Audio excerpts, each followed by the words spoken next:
my face telling me, that you want to kill all straight white men. What kind of how did you expect me to respond? This is another reason they hate me so much. I'm gay. I'll just turn around and say, honey, I will slap you. Look at the way. Well, you're a big guy too, so they don't want that. Look at the way, look at the way Hillary Clinton, look at the way Hillary Clinton ran her campaign. The left is talking about Donald Trump ran this very, very divisive campaign. But look at the way Hillary Clinton she is exactly like a lot of other politicians do that are on the left. Victimize everybody. The gays, you're victim. Transgenders, you're victim. Blacks, you're victim. And what that does is everybody has a victim mentality. So, and look at the way Hillary Clinton ran her campaign. It was everybody was a victim. The gays are victims. The Muslims are victims. And let's expand on that. She said, vote for me just as I'm a woman. Wasn't it women that actually elected Trump? At the end of the day, the demographics, they got that this was condescending. Milo? Women came out to vote for Trump. They did. Huge numbers. They really came out to vote for Trump. And so, by the way, did more millennials than anyone imagined. Why? And by the way, an alpha male, a real alpha male, not a fake alpha male, who wants to pimp women. A real alpha male wants to do one thing, deliver to women. Milo, sorry, go ahead. No, he wants to, and also men want to protect women. They want women to be cherished and loved and treasured. There's nothing wrong with that. And modern feminism says that's in some way demeaning. Of course only a belief system as twisted and counterfactual and illogical as feminism could believe. Every species protects from whales to fish. When the woman's having babies, you better protect them. I mean, every species protects the women. Because they're the magic creature that's producing the new people. I know, it's only a system as bonkers as feminism could say that wanting to protect and provide for women was in some way demeaning. Like, that's only modern feminism could come up with this.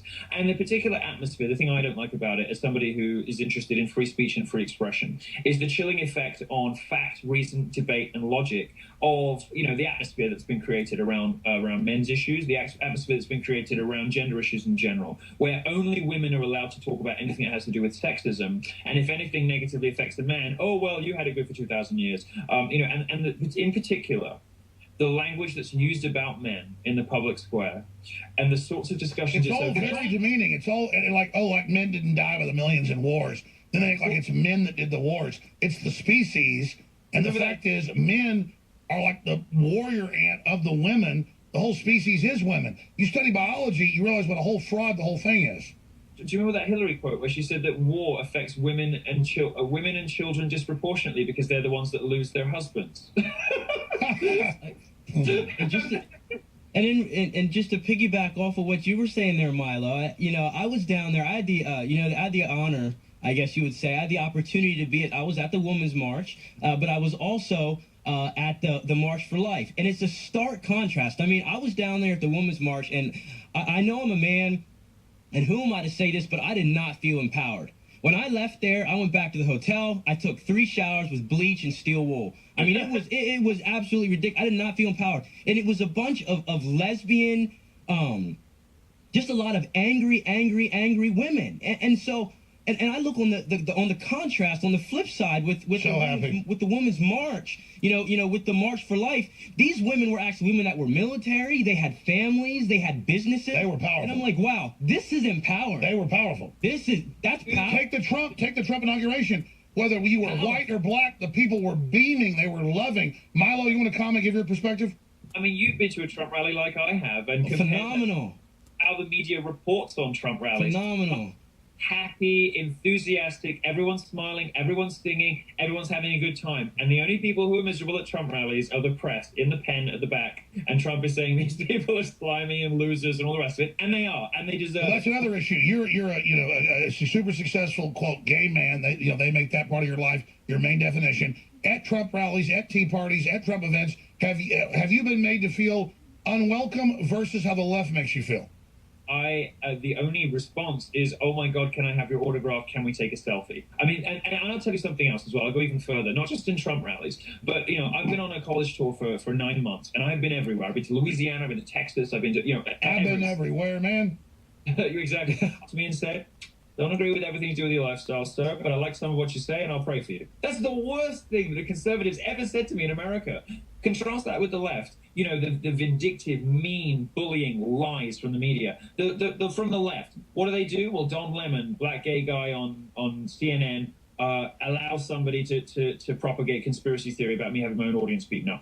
Other people on the, at CNN call me a white supremacist out of nowhere on the basis of no evidence, something absolutely true. They do it to you too. That's the response from the left. That's the response of the left to a gay guy who's independent-minded and has, some ideas. Exactly. So have they gone insane, or is there a method to their madness, Milo? Well, they find me dangerous because, look, nothing I say is particularly outrageous or outside the mainstream opinion. And here's the thing. None of the jokes I tell are either. If you think about the jokes that Amy Schumer or Sarah Silverman back in the old days before she contracted feminism, Margaret Cho, think about the jokes, contracted feminism.